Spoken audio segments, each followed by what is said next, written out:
Of course, the Brazil game is how we will start today's show. They were absolutely brilliant in the opening 45 minutes of this tie.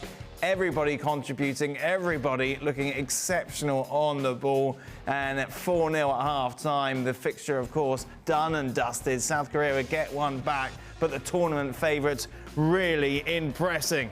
Ali, I just want to start with you.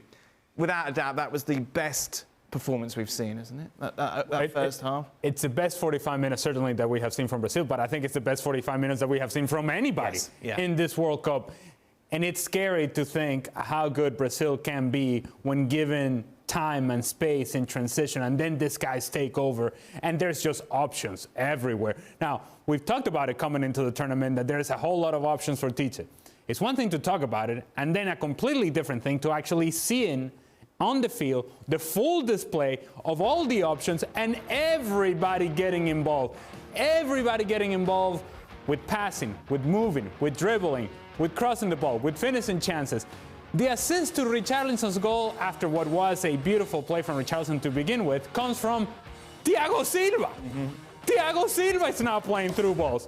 Everybody getting involved in the attack.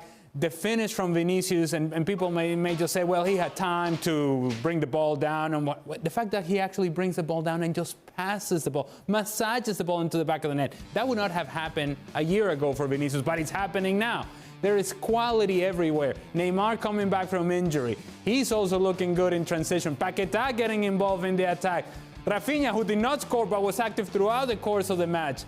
Everything and anything that you wanted to see from Brazil in this World Cup, we just saw in those 45 minutes. It was beautiful. It was beautiful. It was special, Nadem.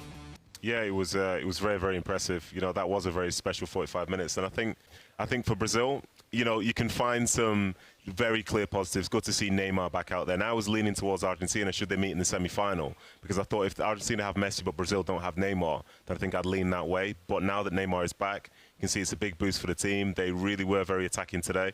And don't get me wrong, it's not the best version of South Korea that we've seen. And maybe, you know, they were significantly overmatched before the game even started. But I think for Brazil to send out that sort of performance and have the confidence that they have, and to sort of give their fans something that they can really believe in, I think that makes a big difference when they then go into the next round. Gab, I think I'm right in saying this is your 18th World Cup. Well, you know the pressure that is on Brazil going into these tournaments and the expectations that they have back at home. The way they played, I thought, especially, of course, in that first half, was like it was just a friendly on the beach. It was incredible.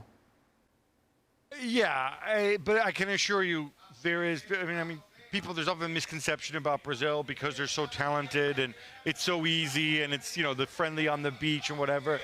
But there is a ton of work that goes behind this, and I think you have to give a lot of credit to Tite, their coach. You know, he's been there, since 2016.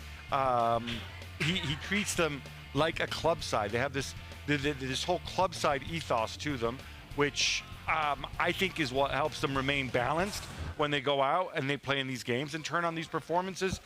They're comfortable. If there are egos, they're not dividing the dressing room. You know, there's a clear hierarchy. There are leaders there. It really is a perfect blend in terms of chemistry, and I think they're going to be very difficult to stop. Whoever